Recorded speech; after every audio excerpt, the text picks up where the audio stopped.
নবীজি ছিলেন মধ্যম আকৃতির সুঠাম দেহের অধিকারী একজন মানুষ। গায়ের রং ছিল দুধে আলতা মেশানো, নূরানি লাবণ্যময় পূর্ণিমার চাঁদের মতো ঝকঝকে আর চকচকে। জোরে বলেন আল্লাহু আকবার। নবীজির মাথার চুল ছিল কালো, ঘন, হালকা হালকা কোঁকড়ানো। নবীজির কানের লতি পর্যন্ত চুল আসতো, কখনো বা কাঁধ পর্যন্ত চুল আসতো। ওই চুলে যখন তিনি তেল দিয়ে আঁচড়াতো, মনে হতো মৃদুমন্দ বাতাসে চুলগুলো বাতাসে যেন দোল খাচ্ছে।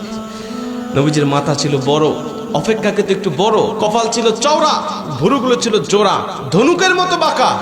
নবীজির চোখের পাপড়িগুলো ছিল এক একটা ফুটন্ত গোলাপের এক একটা পাপড়ির মতো। ওই চোখে যখন পলক পড়তো, সাহাবীরা বলেন মনে হতো মৃদুমন্দ বাতাসে ওই চোখের পলক পড়ার সঙ্গে সঙ্গে পাপড়িগুলো যেন ঢেউ খেলতেছে। নবীজির চোখের কালো অংশ ছিল কৃষ্ণ কালো, সাদা অংশ ছিল শুভ্র সাদা। চোখে সর্বসময় সুরমা লাগানো থাকতো।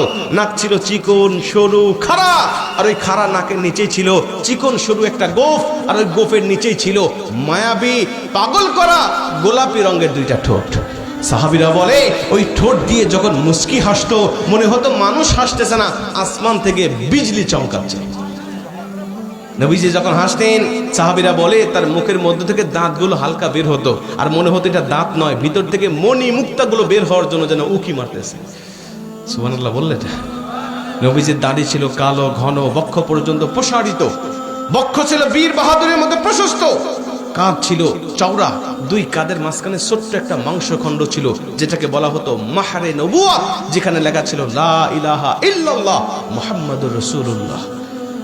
নবীজি যখন ঘেমে যাইতো, নবীজির স্ত্রীরা উম্মাহাতুল মুমিনিনা, আমাদের আম্মা জানেরা, কাচের বোতল নিয়ে দৌড়াইতো, কাচের শিশি নিয়ে দৌড়াইতো।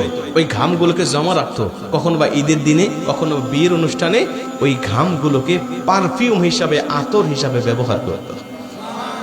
নবীজি সাল্লাল্লাহু আলাইহি ওয়াসাল্লাম সূরত বর্ণনা করলে আপনারা সারা রাত বসে বসে শুনবেন যে একটা মানুষের চেহারা কি এত সুন্দর হতে পারে, একটা মানুষের সূরত কি এত সুন্দর হতে পারে।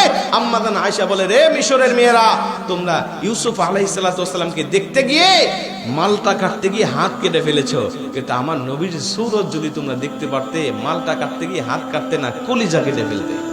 সাহাবীরা যখন ক্ষুধা লাগতো, নবীজি বলেন সাহাবীরা যখন চুলায় আগুন জ্বলতো না, 3 দিন 5 দিন 7 দিন পর্যন্ত ওদের চুলায় কোনো আগুন জ্বলতো না, সাহাবীরা চলে আসতো আমার দরবারে আর আমার চেহারার দিকে তাকিয়ে থাকতো।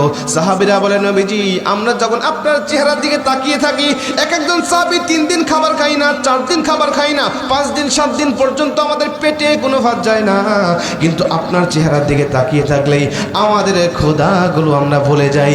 যেরকম সুবহানাল্লাহ। নবীজির চেহারা দেখে সাহাবীরা ক্ষুধার কথা ভুলে যায়, খাবারের কথা ভুলে যায়। নবীজি কেমন ছিল, শামাইলে তিরমিজির হাদিসগুলো যখন পড়বেন তখন বুঝবেন যে নবীজির চেহারা কেমন ছিল।